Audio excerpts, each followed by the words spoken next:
Bueno, agradecerles y darles la bienvenida a la presentación del libro que hace el pensamiento de Ignacio Leucovich y tenemos a Pablo Upert que va a presentarlo y tres comentaristas y tal, la idea después es abrir al público y a quien quiera y a las personas que están por Zoom también la posibilidad de preguntar, intercambiar, contarles un poco eh,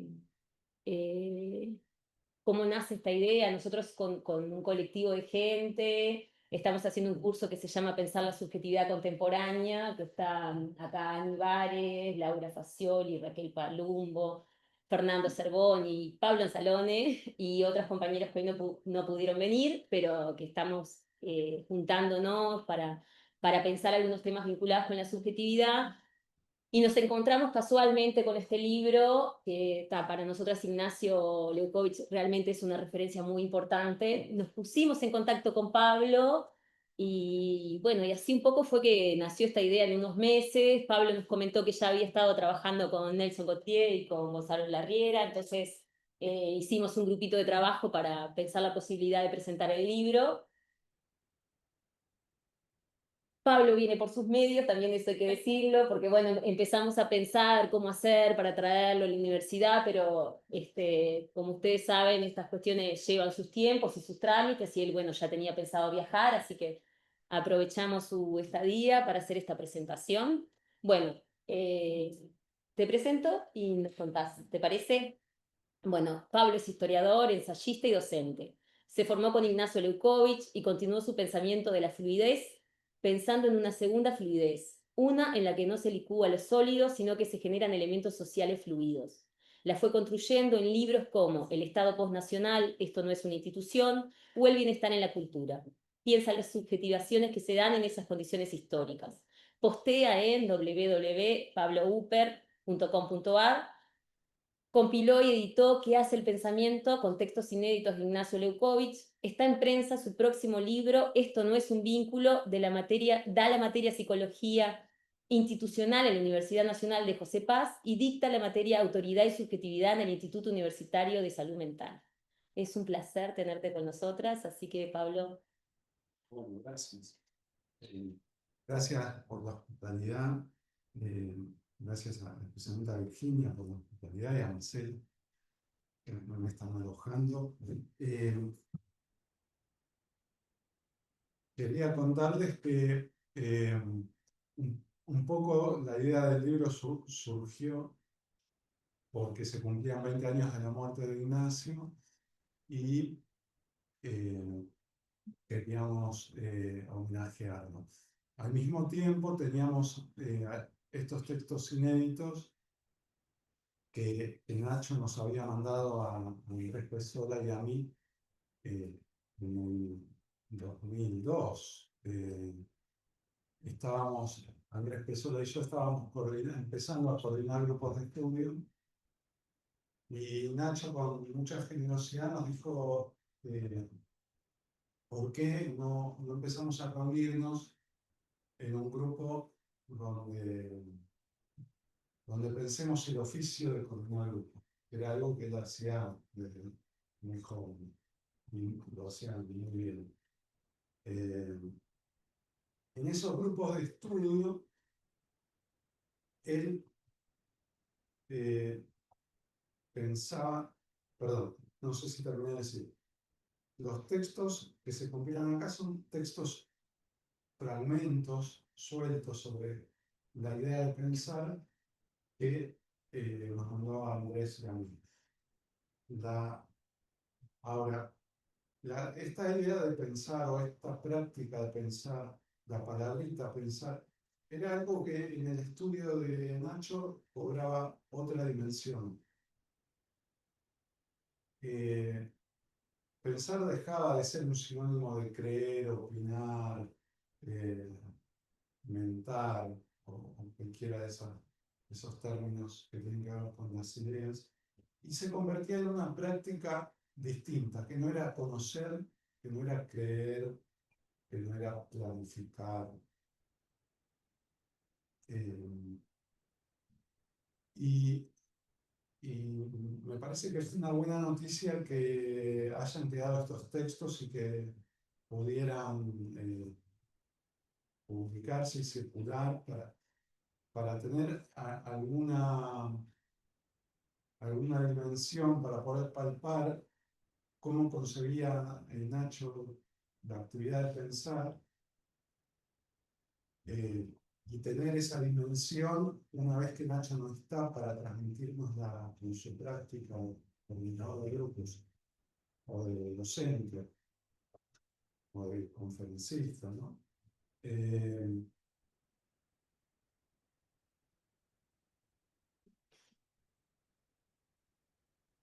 Bueno, voy a leerles un textito corto de Bertolt Brecht para darnos una idea de qué puede ser pensar.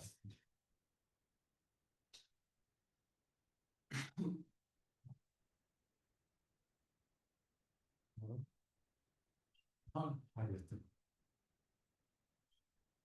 El matemático Ta trazó una figura muy irregular e invitó a sus alumnos a calcular su superficie.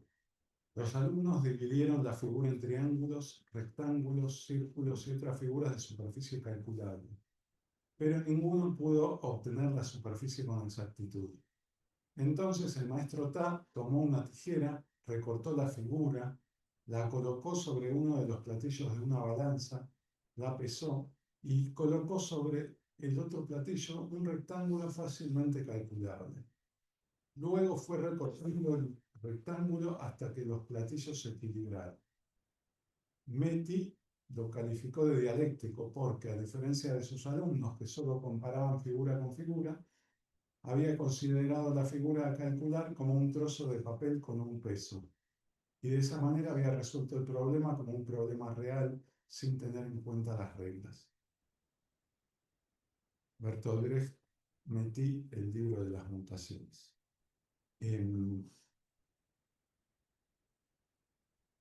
Nacho dice en el libro, en uno de los escritos de este libro, pensar es quebrar la hegemonía de una representación. Es detectar el enunciado preciso que hacía obstáculo para pensar.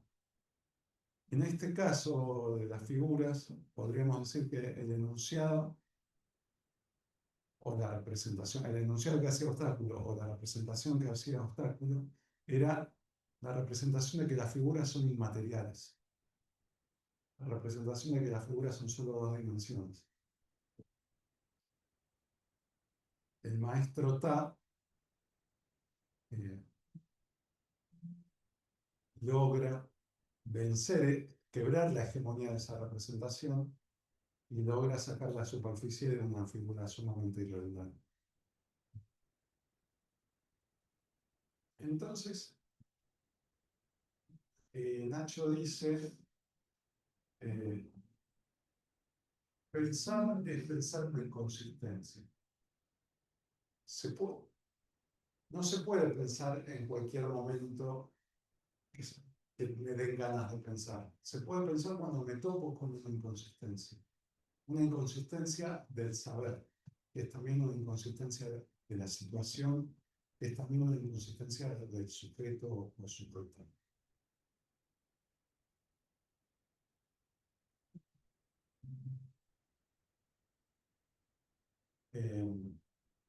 Imaginemos que este rectángulo de arriba es una situación con una estructura.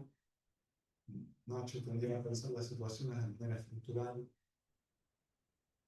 Por supuesto que esto de que la estructura podía tener una inconsistencia ya es postestructuralista. Pero en el rectángulo de arriba tenemos una situación estructurada donde la estructura funciona y no revela su inconsistencia. Ahí funciona el saber que hay sobre la situación, funcionan las representaciones.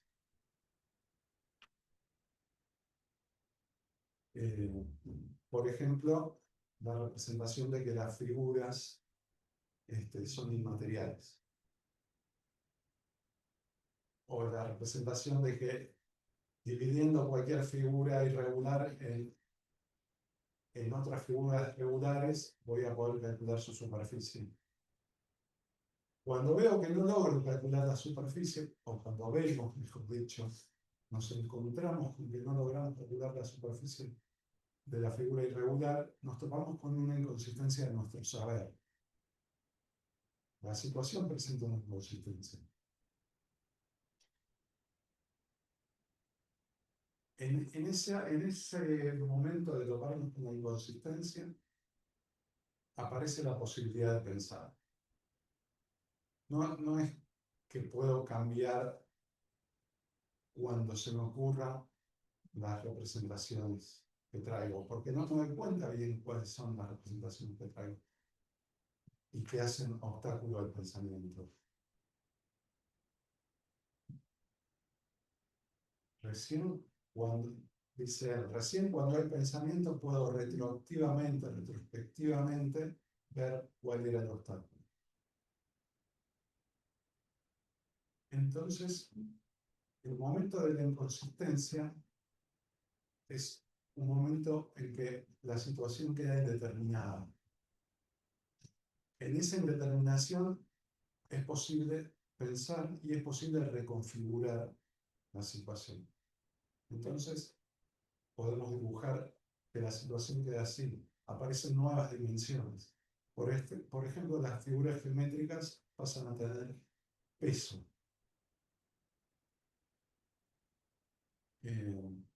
Bueno, con estas líneas oblicuas intenté graficar que una situación se configura por obra del pensamiento.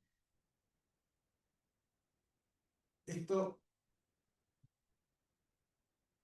hace que pensar deje de ser una actividad meramente intelectual y sea una actividad que hace, una actividad que instituye situación. Eh,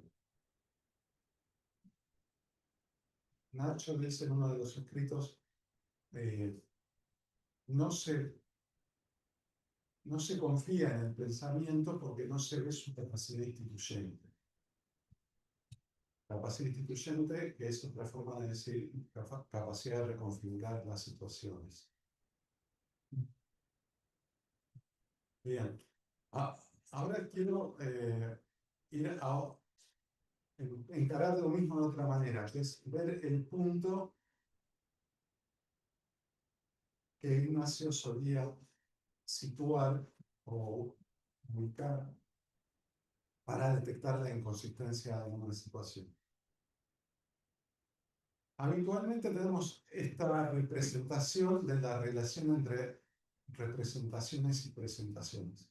Ahí puse percepción porque percepción es la palabra que aparece en uno de los escritos. Él dice, como las percepciones, como muestra el psicoanálisis, son deficientes, fugamos hacia las representaciones. Y tenemos esta idea, ¿no?, de que para toda presentación hay una representación, de que para todo significante hay un significado.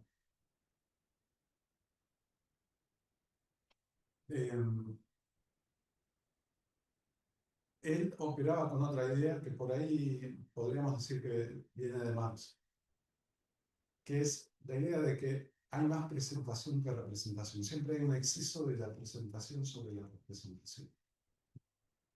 Hay algo que está presentado y no está representado. Hay prácticas que requieren de un pensamiento para que tengan lugar. ¿Cómo hacer que lo que está ocurriendo esté ocurriendo? Decía, ¿cómo hacer que lo que tiene lugar tenga lugar? Entonces, en ese exceso de presentación es que, en ese exceso de presentación es que encontraba él, ¿no? Ahora voy a tratar de dar un ejemplo, encontraba él la inconsistencia de las representaciones, que es la inconsistencia del saber. Él dice, si el saber es un conjunto de representaciones y la percepción es un conjunto de representaciones. El pensamiento es lo que conecta con la diferencia entre representación y representación. No, no es ni una cosa ni la otra, conecta con el exceso de presentación.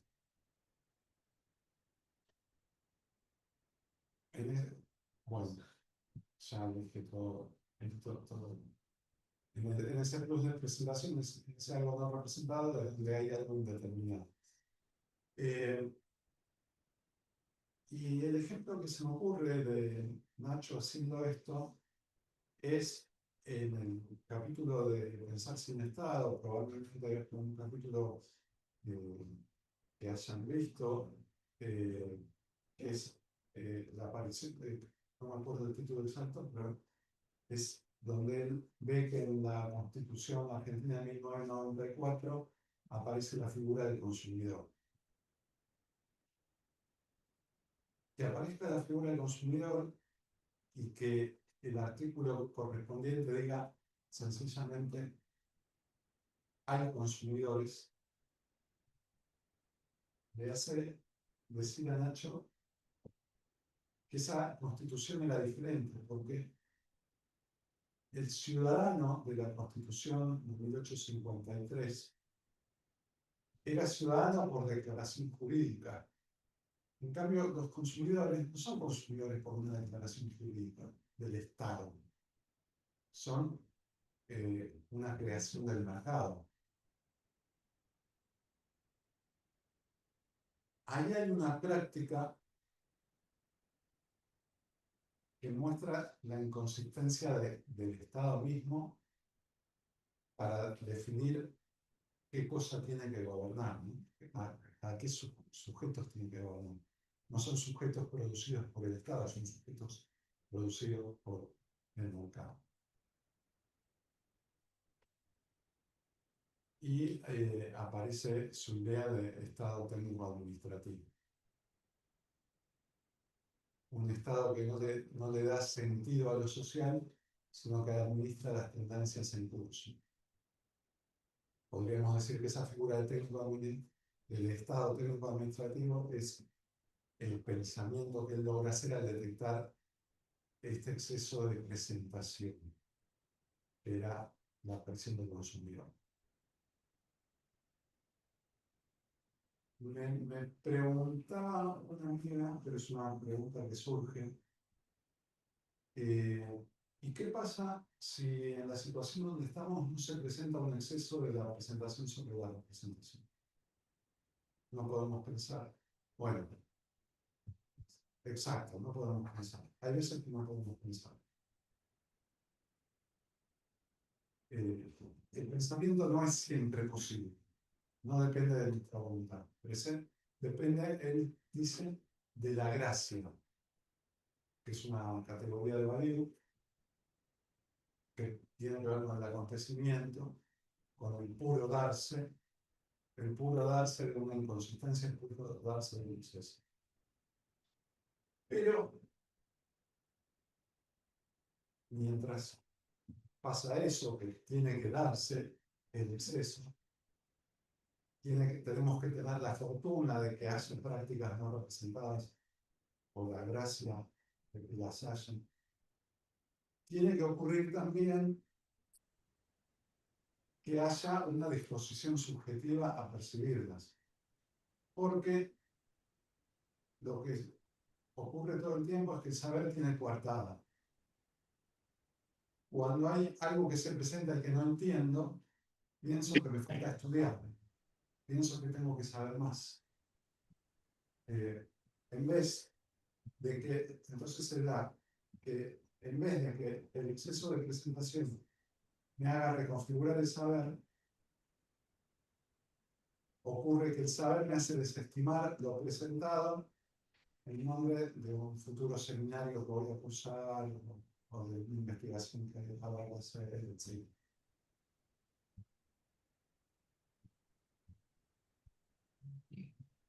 Eh,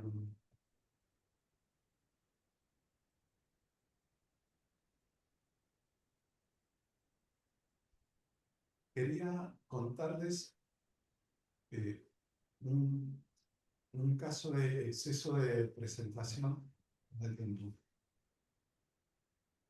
Bien.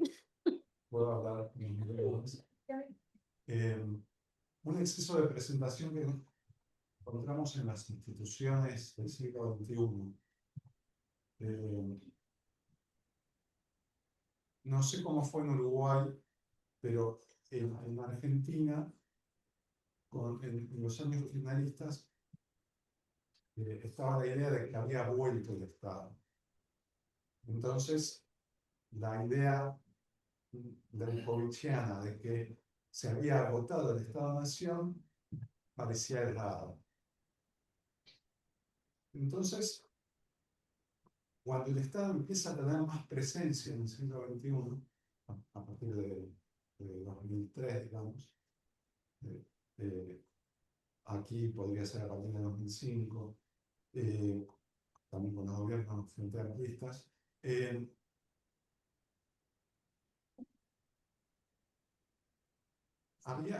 me parecía que había que pensar unas prácticas estatales en un mundo en que seguía siendo un mundo globalizado, un mundo donde el mercado seguía produciendo consumidores y el Estado tenía que gobernar consumidores, ¿sí? Y no tanto ciudadanos, o ciudadanos que eran a la vez consumidores, es complejo. Pero si eran ciudadanos que eran a la vez consumidores, no era una determinación puramente jurídica e institucional el sujeto a gobernar. Entonces, ¿qué prácticas desarrolló ese Estado?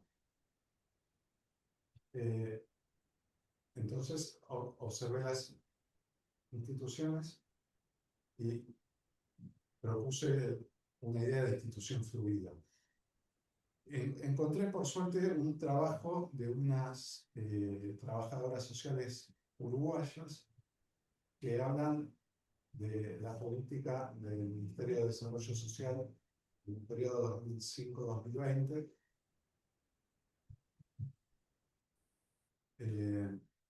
y sobre todo de lo que es atención asistencial, no de los programas que tenían que ver con trabajadores estables, sino con los programas asistenciales para población precarizada, que eran el 70% del total de los programas, según las trabajadoras sociales González Daurino y Leopoldo Costa.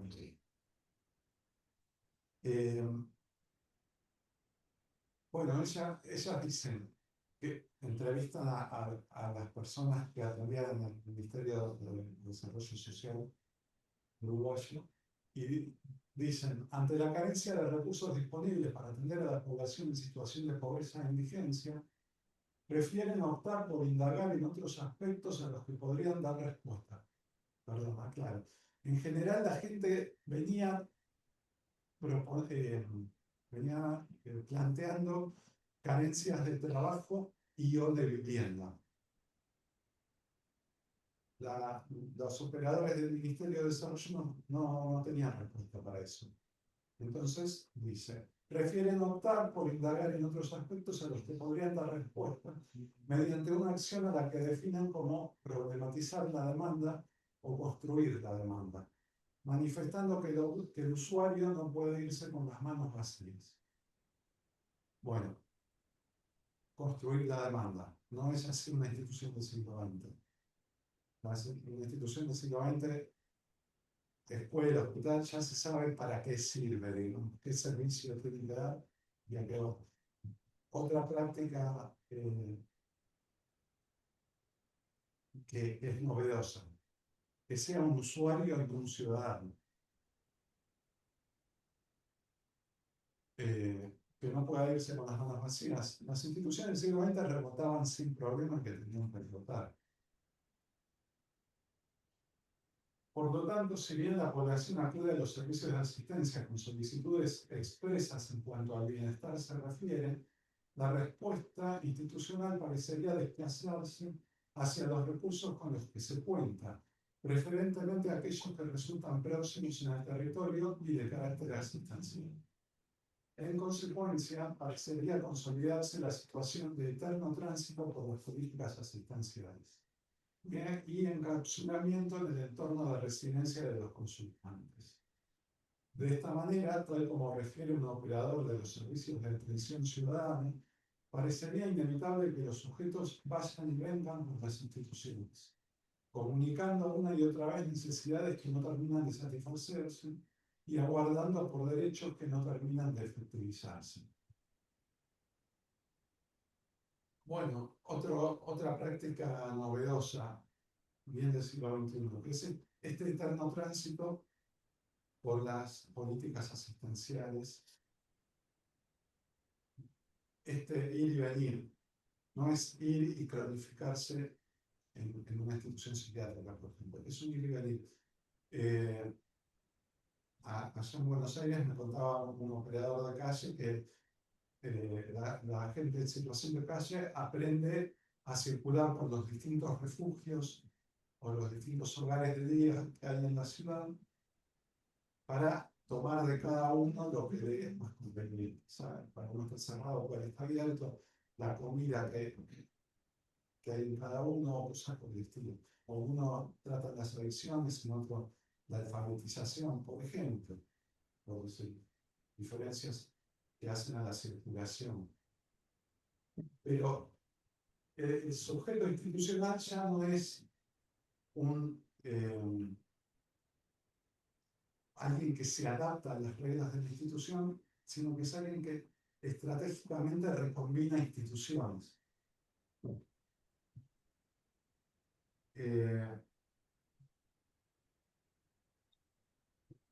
Bien, entonces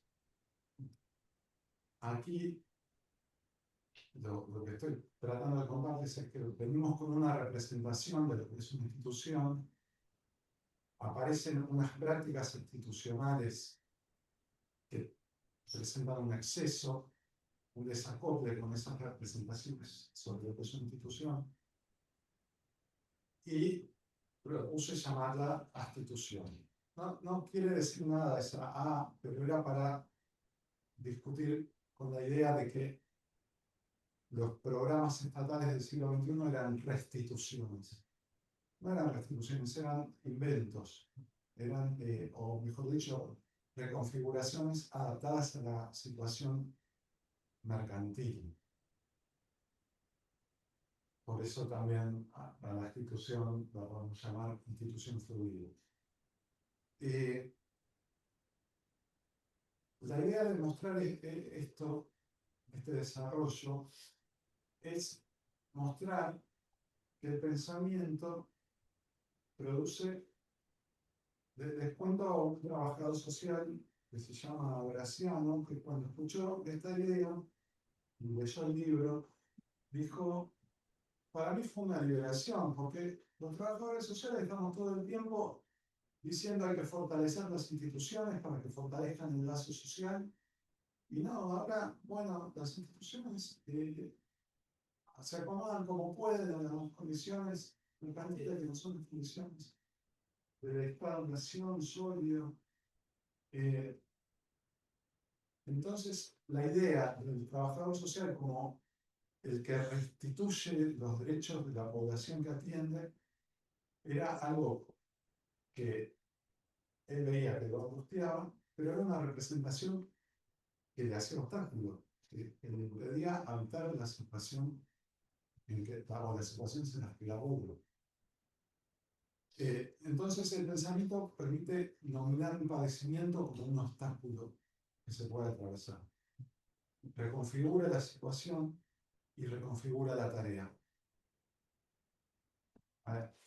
Es una idea que no desarrollo, pero en vez de, que no puedo desarrollar ahora, pero sería una tarea que en vez de satisfacer demandas, que en general son demandas puntuales, y o individuales y o familiares,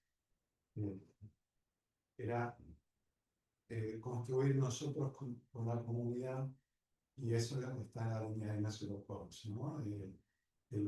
la actividad configurante de nosotros. El pensamiento es una actividad configurante en condiciones de inconsistencia. Bueno, les paso, por si se acaban los libros o para la gente que está en el Zoom y no puede comprar los libros acá. Esta es la editorial que los vende, los vende también en ebook, Red Editorial. Bueno, les agradezco.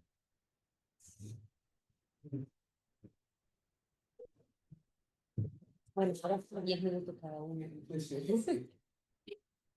Bien, bueno, la idea ahora es comenzar el intercambio. Gonzalo Larriera, licenciado en psicología, y bueno, ¿Y ahora qué hacemos? ahora qué hacemos. Capaz que como estamos un poco más lejos, no sé si lo escuchan bien a Gonzalo. Si no, nos avisen.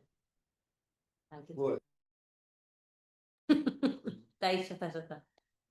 en principio, agradecer un poco toda la tramitación que se mandó Virginia, que hace bien informal. Ahí va. Toda la presentación que nos hizo hoy, la recorrida por un lugar de trabajo de hace muchos años, ¿no? Y darnos visibilidad a todos. También me parece que una de las cuestiones fundamentales del pensamiento, o qué hace el pensamiento, es dar visibilidad a aquello que se presenta, pero que no lo podíamos pensar por las representaciones que teníamos antes. Por esta hegemonía de la representación. En segundo lugar, a Pablo, que bueno, se prestó a venir acá y gentilmente compartir con nosotros esta punta para empezar a considerar otras cuestiones acerca del pensamiento, que no solo es qué es pensar, sino cómo ponerlo a funcionar en situaciones concretas. Hay dos condiciones que enumera Pablo en el libro que tienen que ver con condiciones para pensar. Una dice, lo voy a leer, que uno siempre piensa con otros, que el pensamiento siempre está empezado. Y otra condición es la indeterminación del orden. Esta percepción a una disposición colectiva a dialogar me parece que es fundamental. Y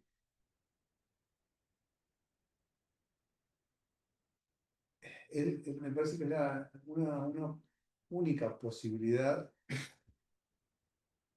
de correrse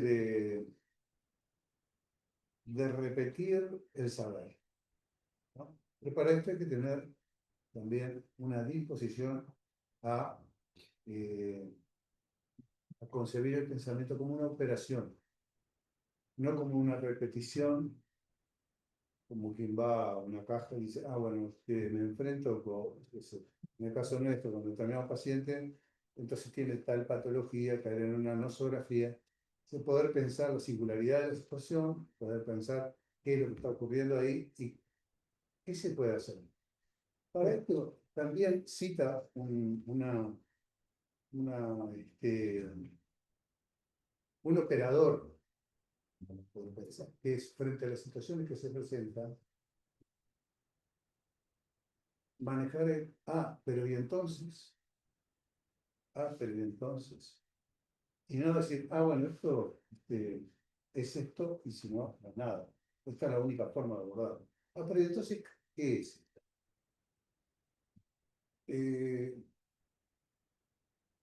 Yo lo relacionaba también un poco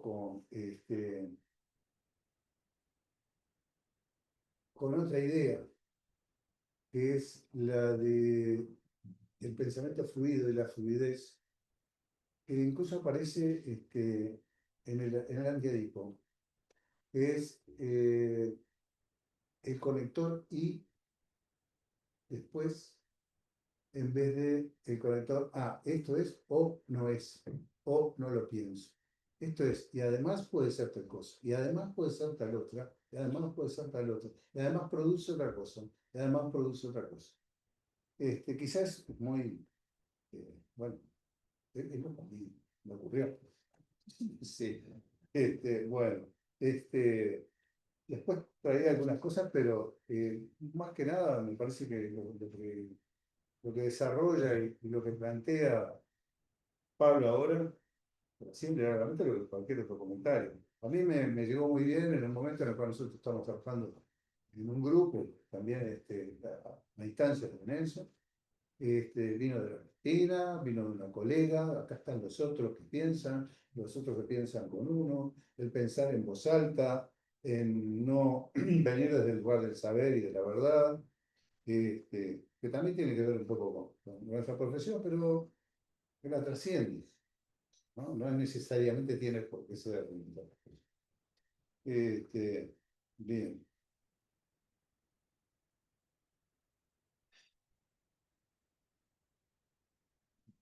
pero acá hay otro apunte que decir.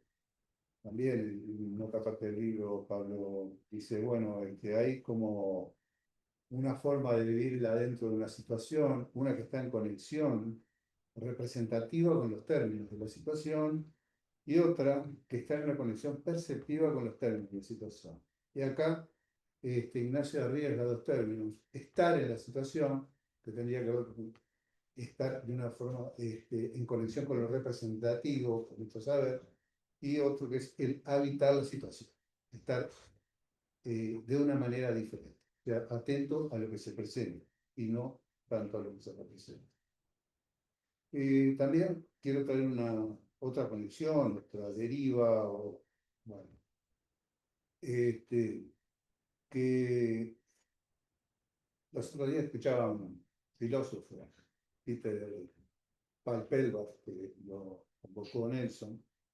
Y él citaba también esta idea del N-1, ¿no? Es decir, en relación a que, por ejemplo, Pablo trae el cómo poder pensar un corrimiento y donde había un ciudadano, hay ahora un ciudadano consumidor, un consumidor ciudadano o un consumidor, ¿no? Es decir, cambia, se puede, a ver, se produce primero, quiebra en la representación, le da la posibilidad de pensar eso, ¿no? Pero también da la posibilidad de pensar en sustraerse de una... A ver, si uno piensa desde la totalidad y generalizando y totalizando, no puede ver la multiplicidad de los elementos. Y tampoco puede ver el elemento que domina, ¿no? Puede ser un director, un presidente, el concepto, el Edipo, la castración, bueno, el correrse de esa sobrecodificación, a mi modo de ver, da la posibilidad de quizá de abordar lo inmanente, eso que acontece allí. Ojo, hija acontece, y no quiero meterme en la discusión de acontecimiento para Badiou o acontecimiento para Deleuze, ¿no? Sino lo que sucede, la situación.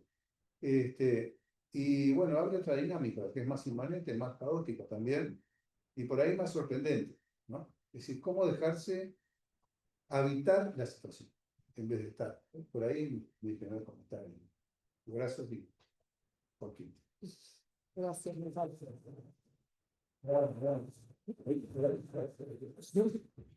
Bien, Gabriela Echeverri, psicóloga, doctora en psicología, docente de psicología social de la Facultad de Psicología de la Universidad de la República, con amplia trayectoria y mucha humildad. Así que, Gabriela, te escuchamos.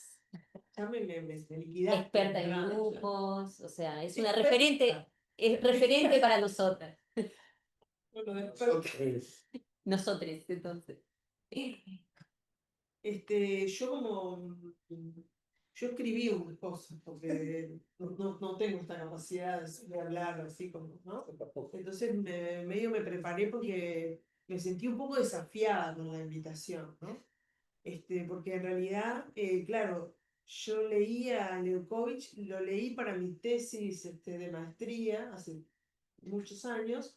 Y después recuerdo, ahora me hiciste recordar vos, Nelson, porque me hablaste de Ana Uní, y claro, fue con Ana fue que lo trajo, con alguien más, pero estuve tratando de recordar ahora mientras hablamos cuándo fue, y no me pude acordar, capaz que vos te acordás. Ahí en el Parque Rodó. ¿Cuántos años hará? 20 y pico, ¿no? 20 y pico, ¿no? Bueno, no importa. Ayer. Por más. No, creo que no. Bueno, entonces, nada, yo escribí unas cosas porque me siento más tranquila si leo algunas cosas. Le quería agradecer primero a Gonzalo, ¿no? Por un poco porque con lo que se denomina el azar de los encuentros, ¿no? Me invitaste a venir acá, a estar acá, y ahora que vos decías sobre esto del estar, pensé que también me habías invitado a habitar este espacio de encuentro con el libro que me resultó por demás interesante, ¿no? No, dale. Y después también quería agradecerle a Virginia, ¿no? Que amorosamente se acercó así ¿no? A contagiarme un entusiasmo para venir a esta cita. Y bueno, la verdad que me quedé re contenta de eso, ¿no? Y bueno, nada, voy a decir algunas cosas nada más. Presentar un libro me parece a mí que tiene como dos desafíos, ¿no? Por un lado, qué se presenta, y por otro lado, a quiénes. Yo en realidad tuve poco tiempo en lo que es mi vida cotidiana ¿no? Para hacer una lectura exhaustiva que me hubiera gustado tener, pero bueno, yo propuse un poco introducirme en el texto, ¿no?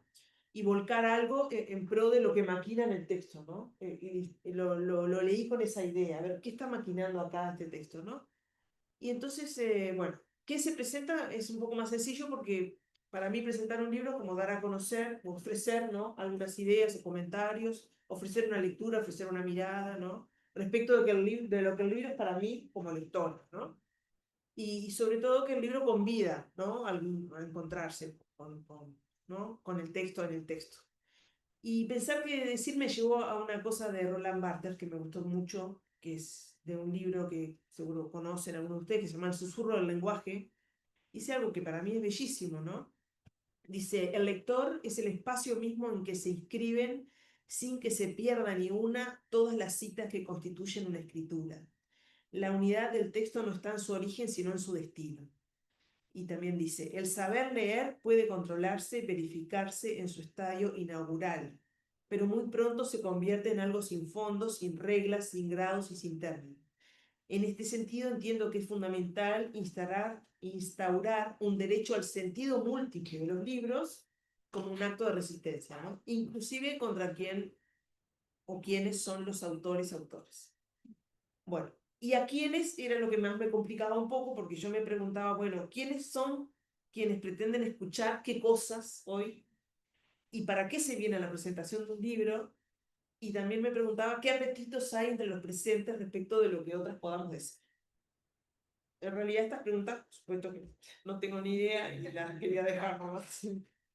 Y bueno, y al leer este libro, para poder presentarlo aquí, me surge invitar a esta cita, que es esta presentación, a Deleuze y a Guattari, cuando dicen que un libro no tiene objeto ni sujeto, está hecho de materias diversamente formadas, de fechas y velocidades muy diferentes.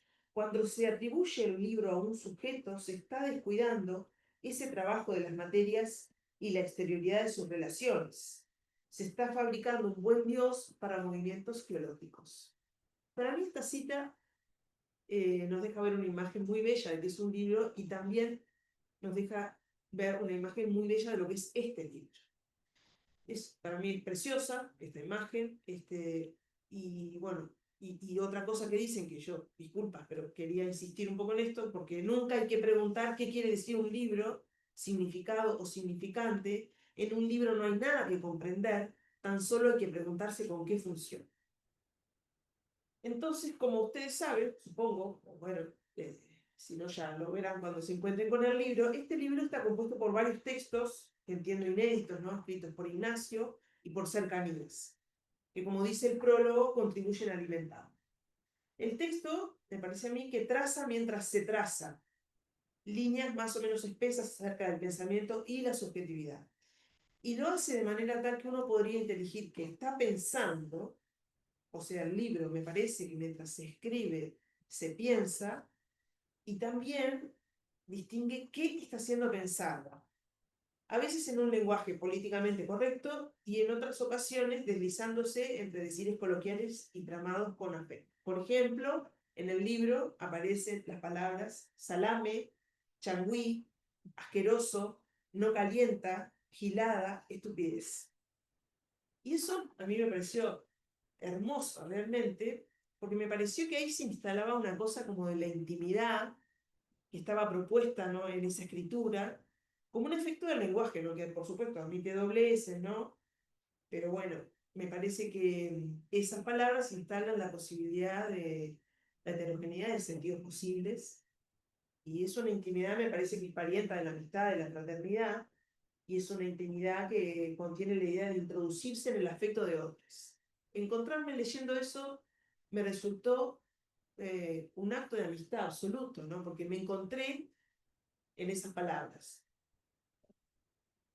Y pensaba, bueno, algo de la intimidad, como si nos metiéramos por una ventana, de pronto en medio de un moviente, de un caudal de reflexiones y devaneos. Y en lo que se queda pensando entre elaboración de pensamiento y elaboración de pensamiento es en el pensamiento. Esto, de las cosas que voy a decir, algunas son textuales del libro, ¿no? Bueno, pensar y hacer, lo sabemos, se sostiene en el libro, no son dos planos per se diferenciables, así como aquí también pensar críticamente se presenta como una redundancia. Ahí me fui a algunas cosas que tenía de Brasi, que dice que pensamiento es un exacto equivalente de pensamiento a secas, es decir, vacío de apelativos, de adjetivaciones, de condiciones, o la obstinada ignorancia de seguir reduciéndolo a la representación. No tengo ni la menor idea si Ignacio y de Brasi tenían algún vínculo, pero los encontré vinculados. Y en la idea de ofrecer, o como dice alguien, darse a este encuentro, leo cosas que dice el libro. Se piensa lo que hace pensar. El pensamiento es la posibilidad de lo posible. El pensamiento no produce identidades sino diferencias. El pensamiento es el único nombre de la inmanencia. Pensar es hacerse eso que se piensa. El pensamiento es la distinción del ser del decir y el hacer en el pensamiento. La condición de pensamiento inmanente es la posición del analista. Basta con que se acumulen en un punto las inconsistencias para que allí se piense. No se piensa en las situaciones normales, sino en las singularidades. En todo el texto yo también leo algunas apuestas bastante fuertes por interrogar al pensamiento como representación, ¿no? Algo que Pablo acaba de insistir y que me resultó muy, así como, me dio como mucha fuerza, ¿no? Me pareció muy intenso esto planteado hoy con tanta claridad. Y a mí me parecía que es tremenda interrogación esa, ¿no? Porque, bueno, ¿cómo generar condiciones para dislocar esta idea de que pensar es representar? Y en este mundo donde siempre estamos, ¿no? Últimamente, en los últimos años, capaz, o en las últimas décadas, si lo mejor, estamos buscando sentidos, causas, consecuencias, ¿no? Donde es muy difícil sostener las preguntas que problematizan, ¿no? Como que estamos todo el tiempo buscando certezas, no verdades. Algunas de las apuestas de quienes escriben este libro se deslizan bajo el nombre de conversación. Acá me permito ofrecer algunas otras ideas que están ahí. El pensamiento siempre se pregunta qué hace mientras hace. Se pregunta pensando qué es pensar. Insiste la cuestión de situar el problema no como conflicto, sino como aquello surcado por preguntas que no admiten un sí o un no como respuesta y que se dislocan del juicio de valor.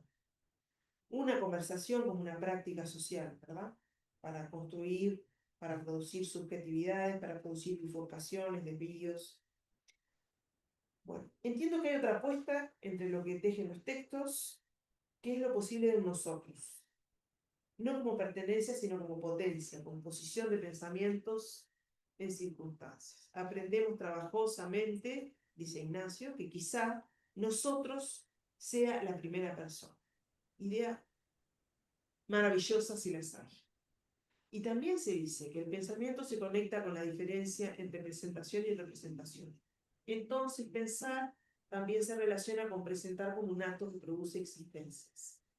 Y después de escuchar a Gonzalo, me quedé pensando si también pensar no produce las posibilidades de las resistencias, ¿no? Porque yo pensaba, bueno, ¿para qué tenemos que pensar? ¿No? Y también pensaba, bueno, estoy como con unas redundancias importantes ahora que me doy cuenta, ¿para qué pensar? ¿No? Y yo digo, bueno, y si no pensamos, me parece que capaz que nos tenemos que rendir a estar sometidos a los modos, esto que el mercado nos impone, ¿no? Es decir, pensaba que capaz que pensar es casi lo único que podemos hacer en términos de resistencia.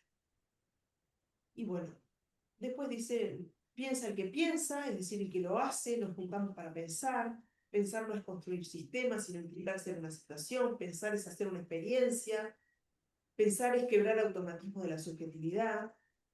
Y en otro capítulo se dice, ¿qué hace el pensamiento? Avanza diagonalmente, porque es lo que puede. Se piensa cuando se piensa, como acción, como hacer. Y también se distingue, cuestión que me parece, pero así, imponente, ¿no? Que el pensamiento debe ser definido dentro de cada situación particular. De ahí el propósito inmanente que lo trae. Tampoco tengo idea si Ignacio era amigo de Spinoza, pero yo he leído este texto como muy inclusivo. Capaz que lo leo mal. Y para finalizar voy a compartir otro pensar amigo, que es como también de ofrecer, ¿no? Darse al pensar o darse en el pensar. ¿Qué empuja a pensar? ¿Un amor? ¿Una urgencia? ¿Un interés? ¿La necesidad de abrigo? ¿De sosiego? ¿De respuesta? ¿Responsabilizarnos por actos que realizamos? ¿Haber llegado hasta un punto en el que se vuelve imperioso desaprender pensamientos que nos hacen sufrir? Pensar, el acto de pensar, puede incurrir una y otra vez en lo ya pensado y a veces asomarse a lo todavía no. Bueno, es eso. Muchas gracias.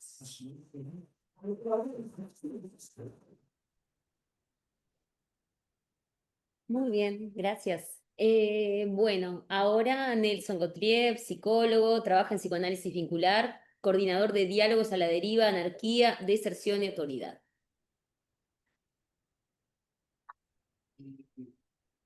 Me gustaría hablarles como consumidores, o sea, para que incitarlos a que compren el libro.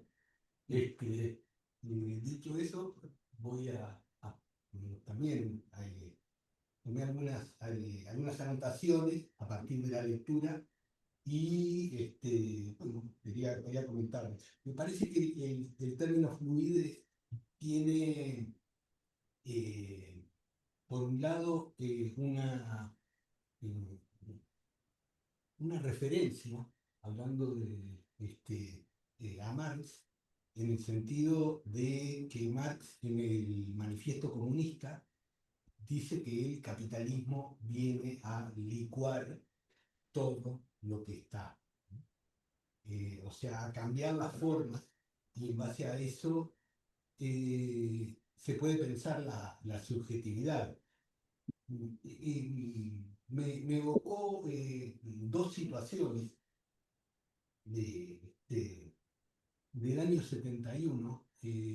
Una de ellas creo que le hubiese gustado a Ignacio. Una de las situaciones tiene que ver con que Nixon en el gobierno le saca el respaldo del oro al dólar. O sea, lo empieza a hacer fluido. Quizás yo de economía no puedo decir nada, pero comienzo de la Unión Liberal, creo.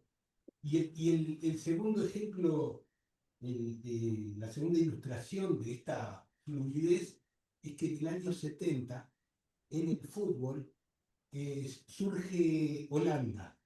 Holanda cambia los patrones de funcionamiento y empieza con el fútbol total, ¿no? Ya no se trata de que cada jugador se especialice de su lugar, sino que se da una movilidad que perdura hasta el día de hoy. Digo que le gustaría a Ignacio, porque de las pocas cosas que hablé con Ignacio era su fervor por Huracán, en Argentina. Eh, entonces, una de las cosas que ha resaltado, ¿no? Y me gustaría volver a resaltar, es el saber como obstáculo. A mí me parece que el libro tiene una vigencia, el pensamiento de Ignacio tiene una vigencia total. Y esto del saber como obstáculo, sobre todo los que transitamos en la universidad, cómo pensar cuánto de cierto saber o cierta manera de ordenar el saber nos hace remitir, como dijeron los que hablaron antes, a las representaciones, a una forma de ordenar en donde hay como una búsqueda de totalizar y no de situar las situaciones. Y me parece que hay un efecto de ese saber que invisibiliza, que desvincula, podría decir, y que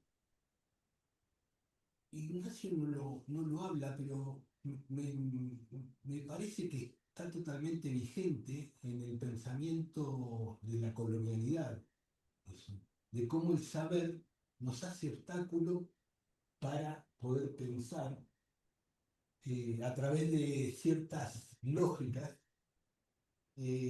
Una de ellas tiene que ver con esta idea de progreso, como decía Gabriela. Ahí en el libro aparece la palabra, la imbecilidad es lo que sostiene el progreso. Esta idea de que las cosas se ordenan con relación a una meta y que esa meta nos hace pasivizarnos, nos hace esperar a que se cumpla cuando lleguemos a esa meta, cuando tomemos el próximo seminario o leamos tal situación. De cualquier manera, hay como un entrenamiento en. Yo me quedo pensando en no pensar, en, en dilatar la capacidad de responder, diría. Entonces, me parece que esta idea de progreso que funciona como una manera de ordenar cumple ciertas pautas de una lógica que de diferentes maneras se trabaja en el libro. Esa lógica obstacular hace de obstáculo eh, a través de la subjetividad, a través de nuestra propia formación, ¿no?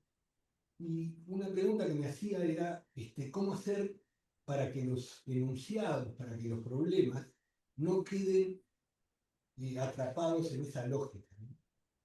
Un aspecto que resaltaría y que trae el pensamiento del COVID es esto de cómo zafar de los juicios, ¿no? De los juicios, del binarismo. Yo creo que a nivel del psicoanálisis tenemos una ventaja, muy poca, pero es una ventaja, en fin. Que, que el dispositivo del psicoanálisis es un dispositivo que apela a no emitir juicio.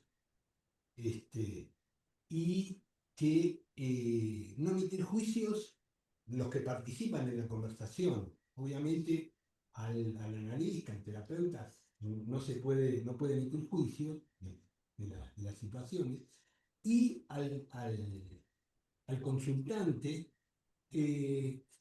se le invoca que no se refugie en una lógica que excluye, por ejemplo, los sueños, o que excluye los actos fallidos, etc.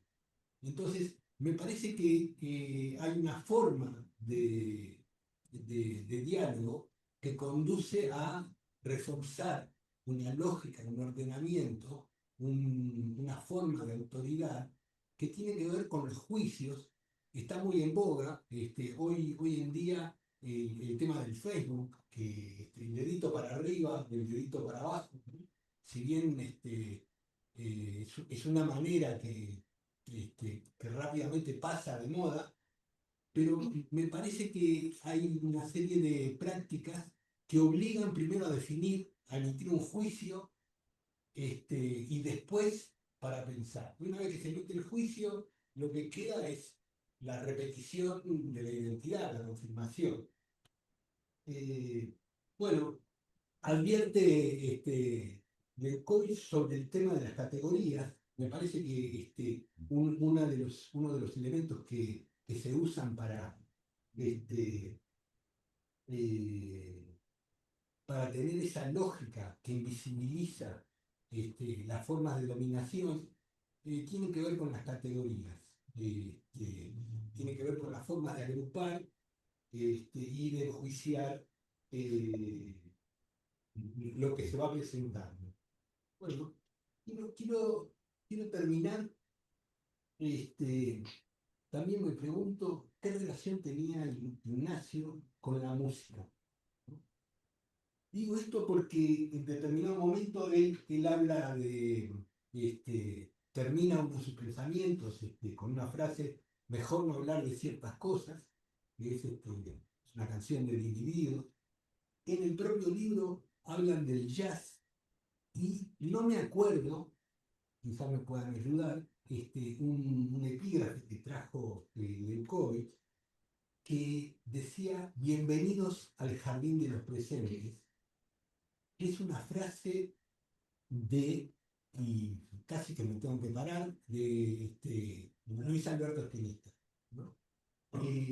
Luis Alberto Spinetta hace un disco que se llama Invisible, que dentro, creo que, si no recuerdo mal, esta frase, bienvenidos al jardín de los presentes, está en una canción que se llama La golondrina de Plaza de Mayo, que es la primera canción de rock que toca un bandoneón. Estos son datos.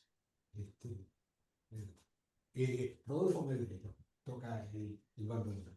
Bueno, y entonces me preguntaba la relación de Ignacio Lecoq con la música, y cómo, como una manera de vínculo, como una forma de dialogar con la música, me parece que el tema del ritmo es un elemento a tener en cuenta con relación al pensamiento, sobre todo para que arroje una otra perspectiva o salir o generar una salida donde no la hay, para decirlo parafraseando. Hace poco escuché, me parece que tenemos que reformular la idea de cómo conversamos con los que no están, ¿no? Y escuché de un amigo que le llamó la atención en un texto de Kafka, en el proceso, al final, al héroe, digamos, a Joseph K., lo enjuician y después lo matan. Y Kafka describe que lo matan como un perro y que la vergüenza sobrevive a él. Me llamó la atención eso como de que hay afectos que sobreviven, que quedan flotando y que generan maneras de sentir, ¿no? Me pareció que hay sentires que podrían quedar como especie de ritmos, y en ese sentido me parece que Ignacio, que Lecoq, nos dejó por momentos un ritmo que hace interrogantes, y que esta interrogante, o varias interrogantes, hace una comunidad que en realidad tiene la alegría, el ritmo como potencia del pensar. Me gustaría pensar eso porque es parte además del libro, del homenaje al hacer de Lecoq, ¿no? Eso es todo.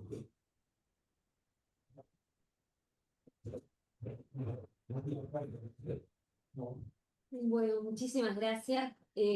Capaz que en esto también dar la posibilidad, si alguien del Zoom quiere intercambiar, si tenemos algunas preguntas para hacer también acá. Tenemos por un tema de tiempos y espacios, después vamos a pasar a compartir ahí en el comedor, así que capaz que nos damos unos 10, 15 minutos acá y después nos vamos y seguimos conversando en otro espacio. Agradecerles, porque siempre fue muy lindo escucharles. Para nosotros, igual hay unas cosas que quedaron resonando de cosas que hemos conversado en el espacio de pensar la subjetividad, porque lo traemos bastante, Ignacio. Me quedé sobre todo en esto del saber que hace obstáculo, ¿no? Que es una discusión que la hemos dado muchas veces, que si bien es cierto, como esa frontera también en cuanto al saber hace obstáculo, pero que en estos tiempos, y ahí cito a Adela Cortina, cuando no existe, que ella habla en relación al conocimiento, cuando no existe conocimiento lo que actúa son los prejuicios. Entonces, es por un lado decir, bueno, cuáles son las condiciones o las cosas a las que debemos acceder y cómo hacer para que eso no nos obture en cuanto a representación. Pero eso es algo de lo que hemos estado conversando y que está siempre ahí presente. Que indudablemente Ignacio tenía una capacidad de pensar con otros, pero también era una persona que tenía muchísimo conocimiento. Entonces digo, cómo eso se pone en juego también. Bueno, por ahí.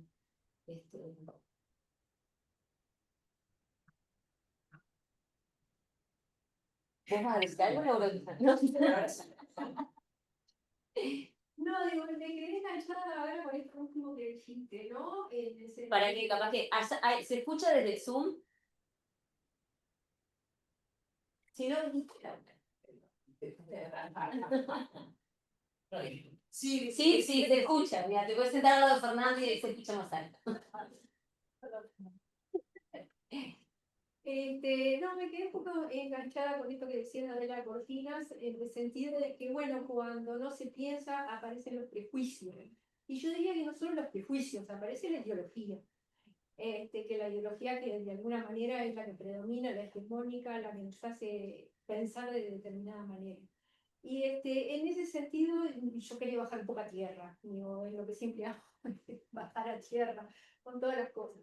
Pero hay algunos aspectos que dicen no categorizar, pero yo veo que hay, por ejemplo, hay categorías.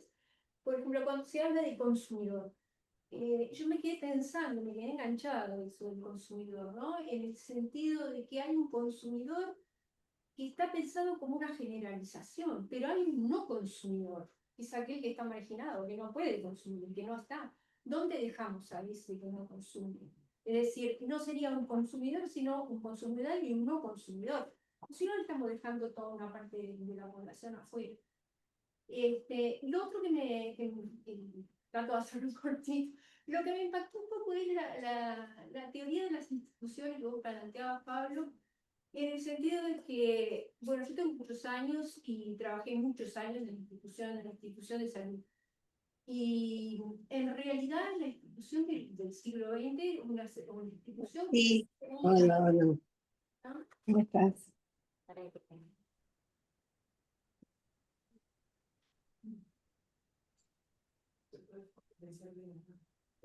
que vuelva.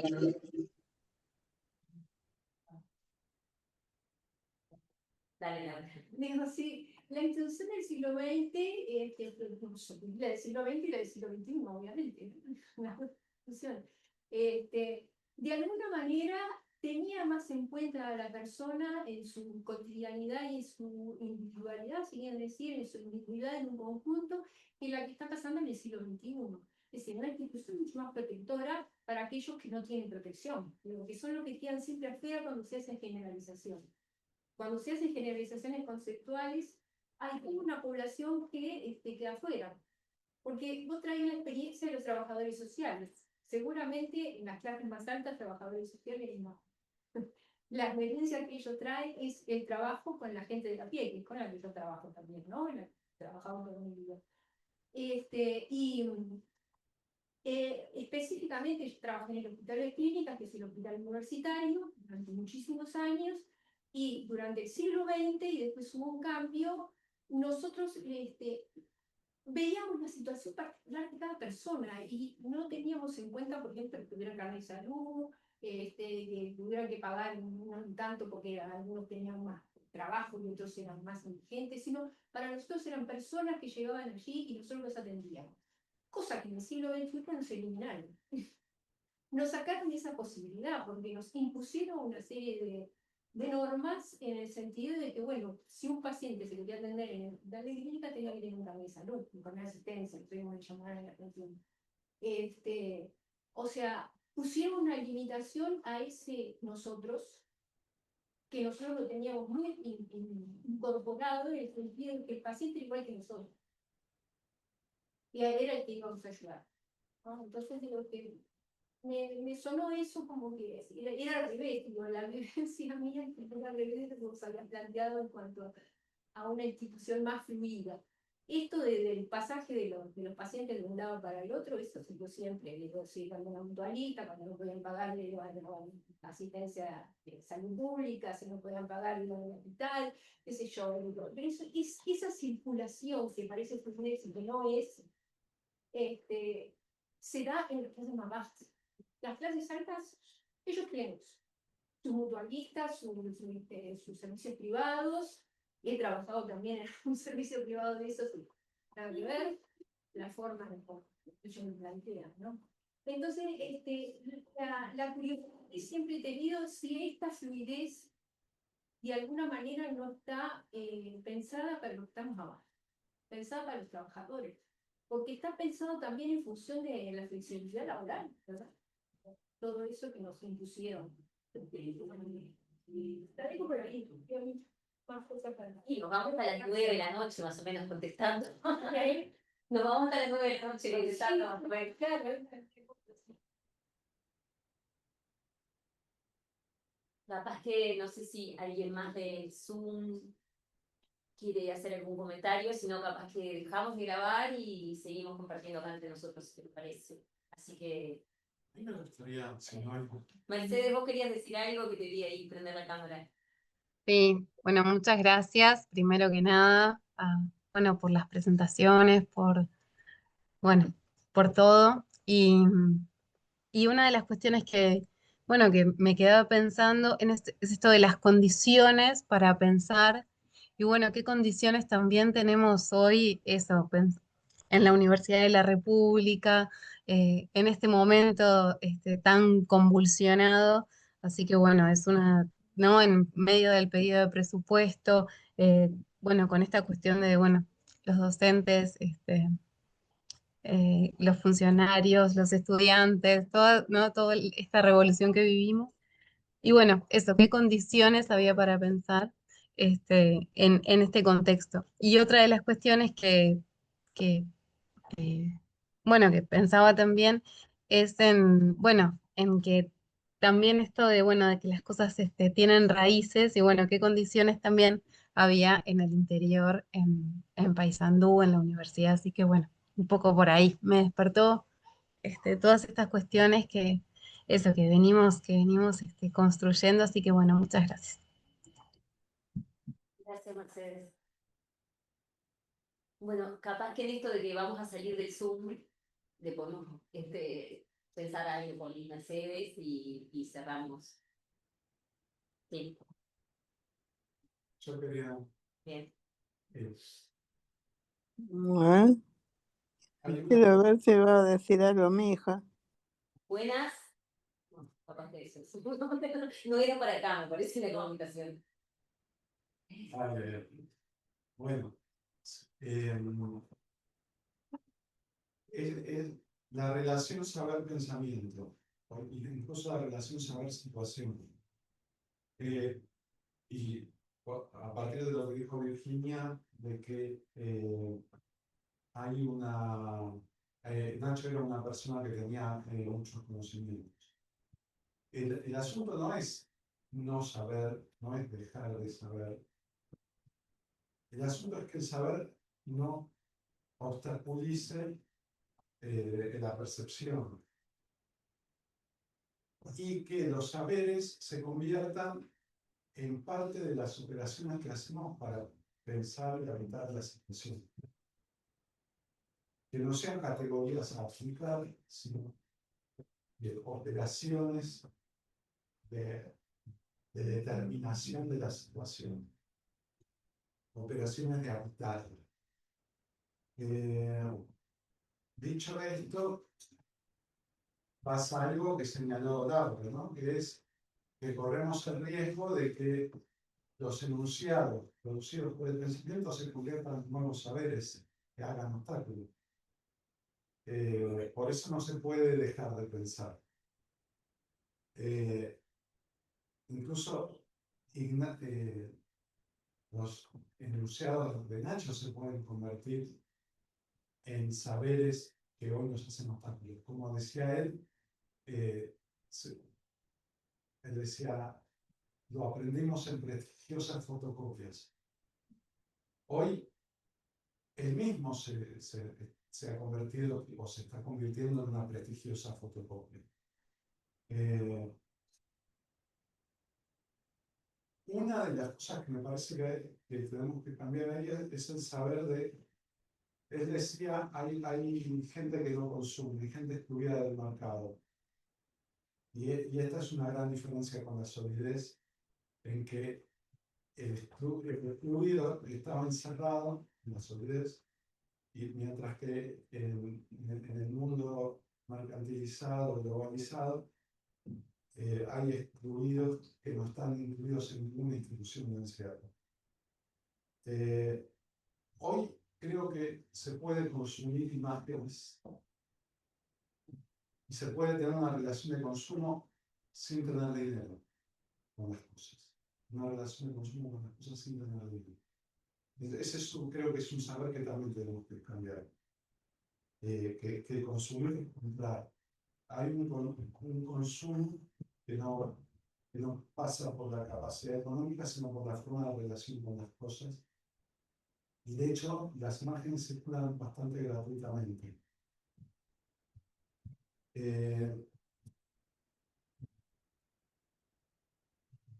Entonces, bueno, tenemos que ver cómo los conceptos los volvemos a convertir en claves de lectura para leer situaciones singulares y no para generalizar, como decía Laura, ¿no?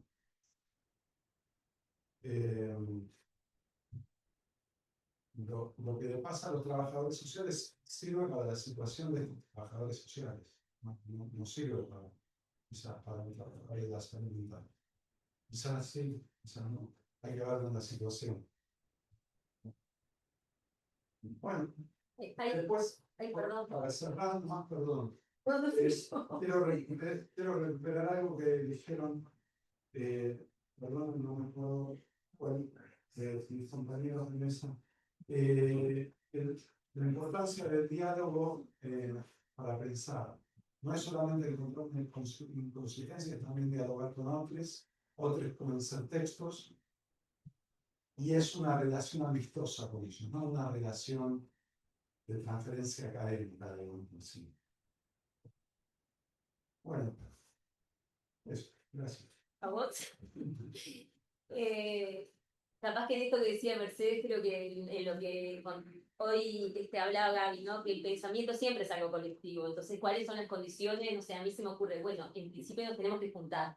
Digo, creo que ya juntarnos es una forma de poder empezar a construir. Y en esto que traía Laura, me quedé pensando en un texto que se llama Chicos en Banda, que capaz que ustedes me dicen, me estoy equivocando el término, pero me parece que le llamaban nuda vida a esto de el que quedaba por fuera por no poder consumir, ¿no? El excluido era aquel que no llegaba como dicen más, ¿no? Que es un libro precioso, Chicos en Bandas, como, bueno, como todo, pero ese particularmente es un libro muy lindo y además muy actual a cuestiones que nos pasan ahora.